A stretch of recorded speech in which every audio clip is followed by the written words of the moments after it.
Hello and welcome to Monday's edition of Cracking the Cryptic, and today we're back on Phistomefel. Phistomefel has just published this puzzle on Logic Masters Germany, and ordinarily I wouldn't necessarily do it immediately, but I have to. I just have to because, and this is why, SirWoezel commented on this yesterday evening, and SirWoezel has appeared on the channel before. He is a brilliant setter in his own right, and look what he wrote about this puzzle.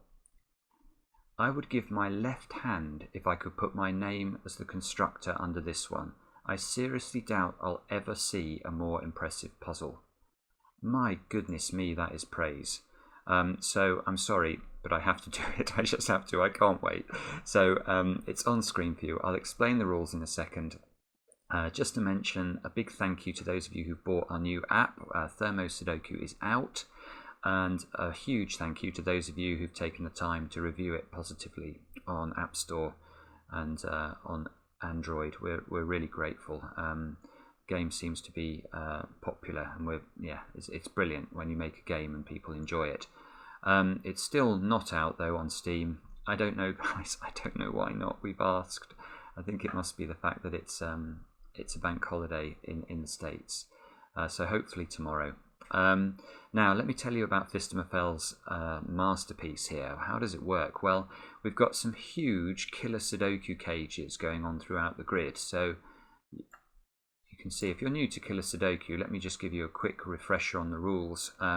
Basically, this little number in the top, the 42, we've got to make sure the yellow squares sum to 42. And we can't repeat a digit in a killer Sudoku cage. So these would have to sum to 38, again without repeating a digit. We've also got both main diagonals marked today. Now that means that this diagonal and this diagonal need to contain the digits 1 to 9. So that's an extra constraint going on. Apart from that, that's all there is. So do have a go at this. I mean, my goodness, this should be a special puzzle. You just click on the link under the video to play. And with that, let's get cracking. Now, as I was typing this into our software, I'm going to tell you what I noticed, which is that all of these cages in the grid are 7 cells large.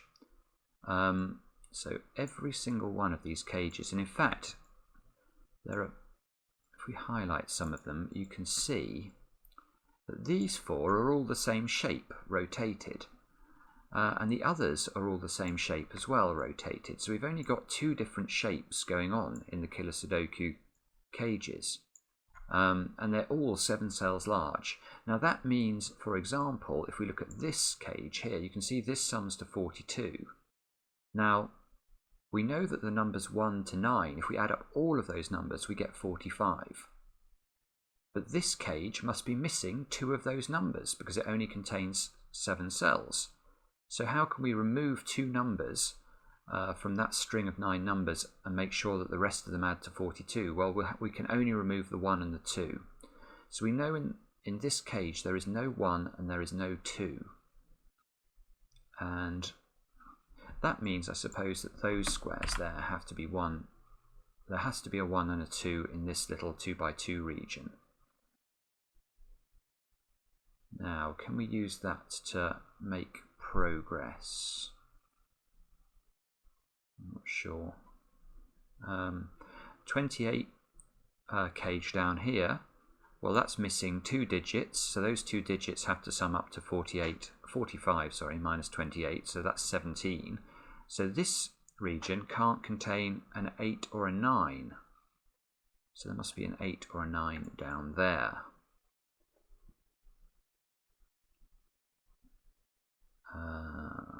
Right, so what exactly are we meant to do now? 39 cage here. That might be interesting because a 39 cage must be missing 2 cells or 2 digits that sum to 6. Now there are only 2 ways of summing to 6 in Sudoku, 1 and 5 and 2 and 4, because you can't repeat the 3. So either the 1 or the 2 is missing from this shape. So that means, if we think about this box then,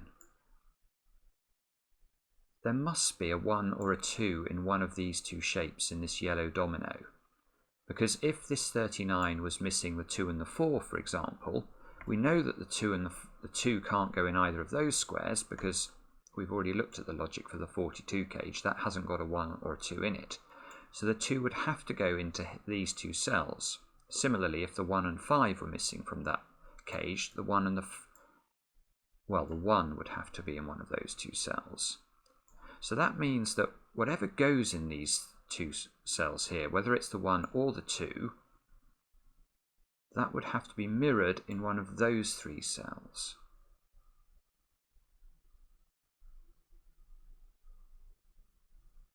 I don't know that that's actually that helpful.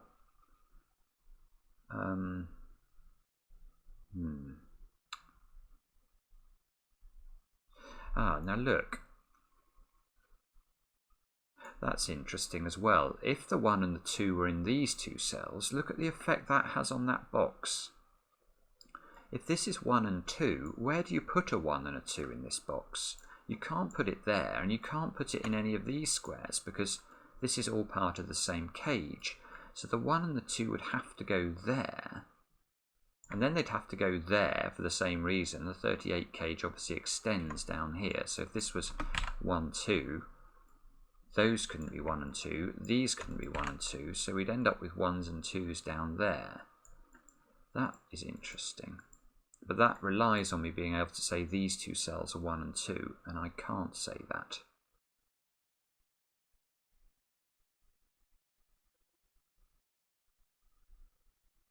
Oh, no, actually I can say that. Of course. Sorry, I suspect some of you have spotted this already. I was focusing this way. I should have been looking this way. Ah, this is lovely. This is absolutely lovely. But I'm a bit annoyed that I didn't spot it immediately. Once you know that this yellow shape here hasn't got a 1 or a 2 in it, these two cells have a very interesting property. It's like a negative constraint because these two cells both see the whole of that shape, look. So whatever we put, if we were to put a 4 in there, just for a sake of example, if this was a 4, the 42 shape now couldn't have a 4 in it because this 4 sees everything. Now we know the 42 cage, it definitely has a 4. It has everything apart from a 1 and a 2. So these two squares are the digits 1 and 2. So I've sort of backed into that. But this is gorgeous now because this is going to flow around here. Now we can't have 1 and 2 in those squares or these two squares. So the 1s and 2s have to be there in box 3. Now they can't be in any of those squares. So they've got to be here in box 6. And then they must go down and live in one of these 3 squares in box 9. Oh, it's just absolute. I mean, imagine thinking about a blank Sudoku grid and thinking, I know what I'm going to do. I'm going to build in these, because I'm going to be able to do this again, aren't I? This is going to work. Yeah, this works down here. Well, it's going to work here, and it's going to work everywhere. Let's look at these two squares in relation to the 28 box. Anything I put in here can't appear in the 28 box. So I've got to put in here the cells that are not in or the digits that aren't in the 28 box. I've got to put the digits 8 and 9 into those squares. And that gives me an 8.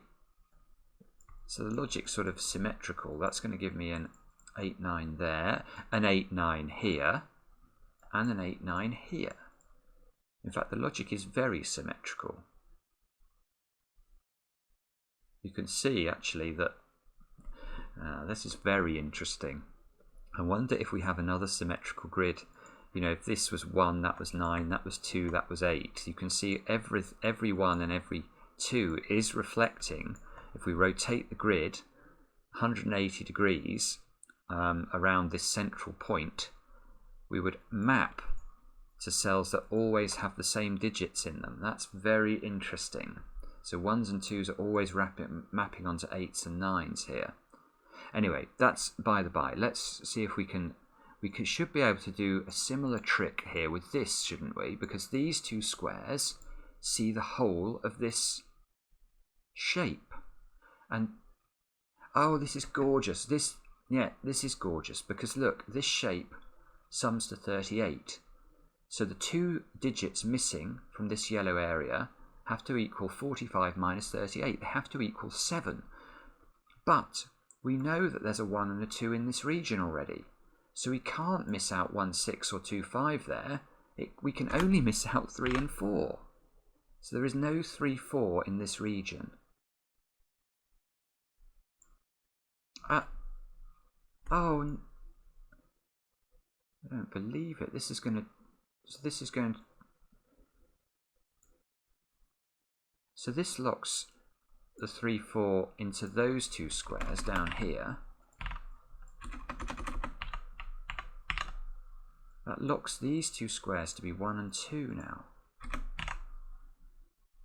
And now these have to be 3, 4. This grid is almost 90 degrees symmetrical. These have to be 3, 4.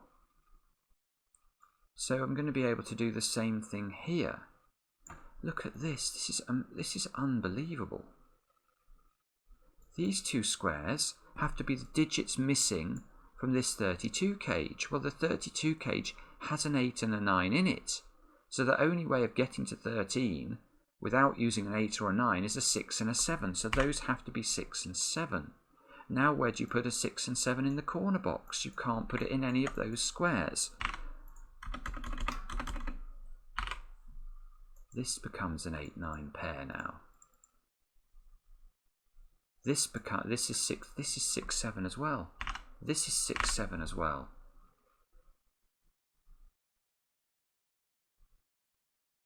Good grief.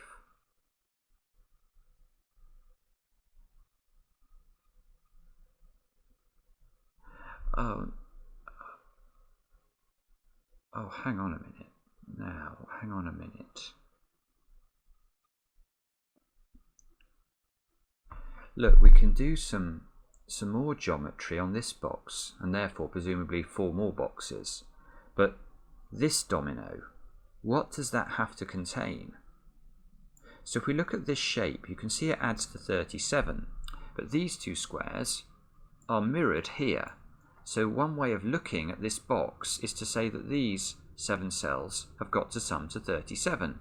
So these 2 cells have got to sum up to 8 to make the box add up to 45.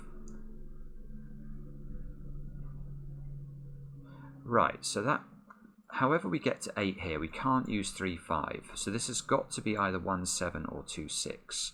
And we've got a 6, 7 pair here. So this square's got to be a 6 or a 7, I think. And that's got to be a 1 or a 2. And presumably we can mimic this logic. Let's do it up here. So, yes. So the 6, 7 gets replenished here. These cells have got to sum up to 39. So these have got to sum up to 6. That means that one's got to be a 1 or a 2 because this one can't be. This one's got to be 4 or 5. That gives us a 1, 2 pair look in column 1. Let's do the other dominoes first. We've got, so this lot have to add up to 33. These two have to add up to 12 without using a 7. So these are 3, 9 or 4, 8. There's a 3, 4 here. So this is 3, 4. This is 8, 9.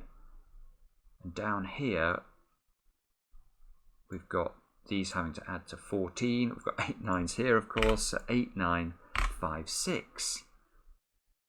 And I've just noticed I've not got a digit in the grid yet. Oh my goodness. 15 minutes in, I have not put a digit. That's going to be my next focus. But the logic so far, my goodness me. And we've continued to keep symmetry, look. Yeah, so 6s and 7s are rotating onto 3s and 4s everywhere you see them.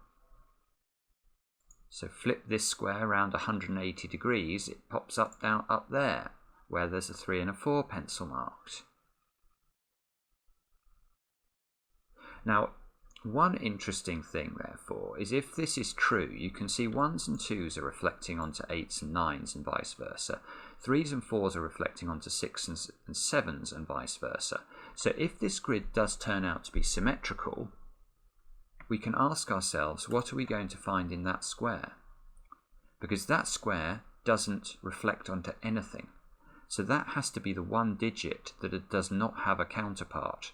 And that would therefore would suggest this is going to be the digit 5, which we've not, or we've got 2 5s here. So my prediction is these will not be 5. Neither of these will be a 5, because I want to put a 5 here. But can we prove logically that there is no 5 in one of these two squares?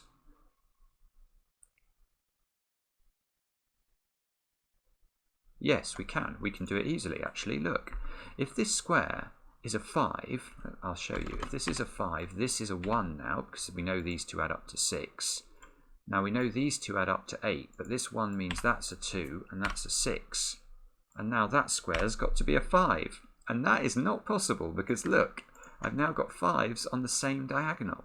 So this is not correct. This square cannot be a 5, this has to be a 4.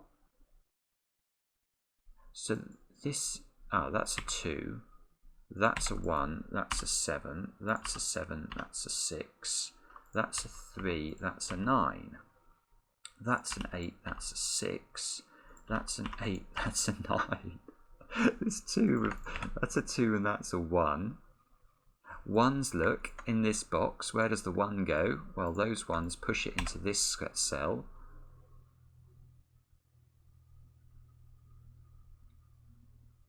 And I'm looking at this grid now, and I'm noticing I've got symmetry here with the digits I've found, but I haven't got symmetry in these two boxes. Now, I reckon I should be able to work out, therefore, yes, I can. Look, the 3 gives me the 3 and the 4, because the logic is inverted here.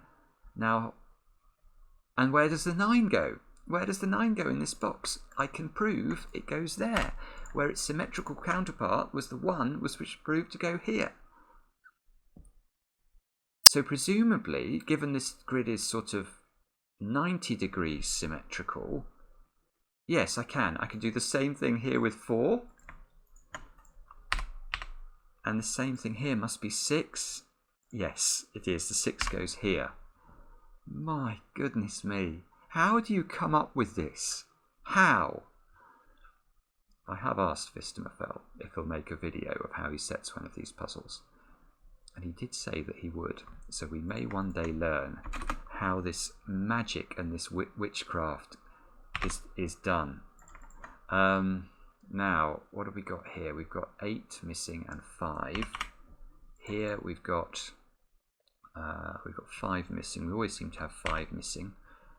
And we've got down here, we've got 2s and 5s missing. Now, what do we do next? Again, I suspect some of you who spot the symmetry will write the 5 in here, and you can see actually that's going to immediately make more progress, but I'm not going to do that. I'm going to try and do it logically. I'm not saying this isn't logical, it's just it's a very sort of global picture to draw the symmetry out, and then use it's effectively you're using Girth's symmetrical placement at this point. Imagine we'd done no work on the puzzle and this was the puzzle we were presented with. Well, then we could say with certainty that all of the given digits were symmetrical, and by Girth you therefore know that the finished solution has to be symmetrical as well. If any of you are interested in the logic behind that, I'll put a link to a video that we did on that a few months ago. We've got some interesting stuff going on, look, in the cells or the boxes where we've got nothing yet placed. Just look at the colour. Let's just look at this.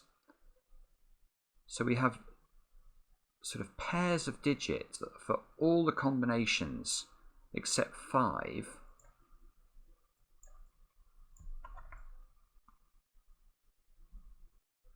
I'm sure there's something I'm meant to appreciate from this. This seems too good to be true, doesn't it? That there is 1, 2, 3, 4, 6, 7, 8, 9 in both.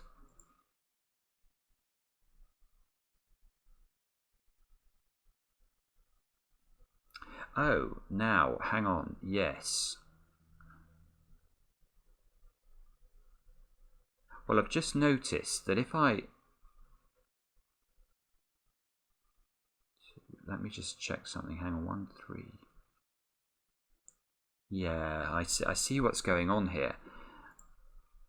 Whatever we put in this square, so the options that we can put into this square, what are they? We could have 2, 3, 5, 7 and 8. Now, I've done this in my head for 2 and 3 just now. I haven't done it for 7 and 8 yet. But look, if we put a 2 in here, watch what happens. That becomes a 2, that becomes a 2, and that becomes a 2. And we get repeated 2s on this diagonal. A bit like we had the 5s repeating on the diagonal before. Now, if we do it with 3s, it works exactly the same way. If we've got 3s, we put a 3 here, a 3 here, and a 3 here. And that gives repeated 3s on the diagonal. Now let's do it for 7 and 8, because it's going to be amusing, I'm sure. 7, 7, 7, 7. And this one gets brought into the equation. And if we put 8 in there instead, 8, 8, 8. So each of these boxes is acting as a sort of pivot to throw a digit at this middle cell. So whenever you put a 2, 3, 7 or 8 in the middle cell, it gets ruled out by a different one of these corner boxes. It is absolutely amazing. So this has to be a 5. I think I've logically shown that that is the case. This is a 3, this is a 5 now. Now the 5, of course, disambiguates all 4 corners of the grid. So we can write 7, write 2 in here. And that's always going to give us another digit. That gives us a 5 here. So presumably that's a 5 by symmetry, and it is. That's a 5, that's a 5. This cell we should be able to get. That's got to be a 3, so I'm expecting that to be a 7, and it is. That one's got to be an 8. So that should be a 2, and it is. Oh, now we should probably use the diagonals. So we've got... Let's have a look at this. What have we got on this one? We need 1, 2, 8 and 9. So 2, 8 and 9. Can we rule anything out immediately there? Oh, we might be able to if I fully use the digits we've got. Look, 8, 9 here. And once we see that, I know that I've missed something here. And I have 3, 4. And I've missed something here. 7, 6. And I should, yeah, okay, and now this should be resolvable because the whole of the rest of the perimeter is resolvable. Right, so we end up in this position. Now I'm going to take another look at this diagonal. So this needs to be 1, 2, 8, and 9. So that has to be a 1 or a 2. I can't see what's ruling out anything there. And that has to be an 8 or a 9, of course, because we're looking at symmetrical. This is... It's just baffling, isn't it? It really is. How do you construct this? Let's look at this. So we need 3, 4, 6 and 7 along here. So that's got to be 6 or 7. Therefore that's got to be 3 or 4. Ah, that 2 fixes the 2 and the 1 there, look. Ah, and this is gonna unwind it. So I could have done more in the corners. 8, 9 here, the 7, 6 here. Unbelievable. And now this 2 points up there, and that gives us the 1, that gives us the 4, that gives us the 6, that gives us the 9.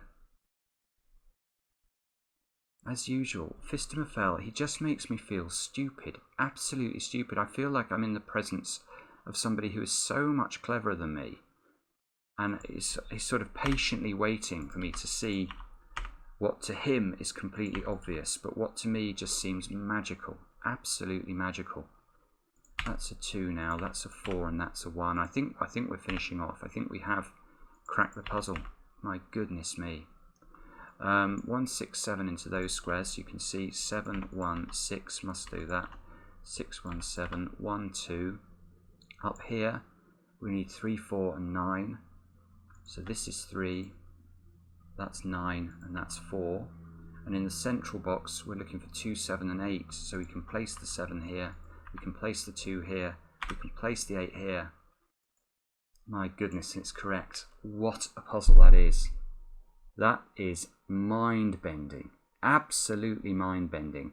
I'm looking forward to the comments, guys. Please do comment and let me know what you thought, whether you found any different ways to get through it.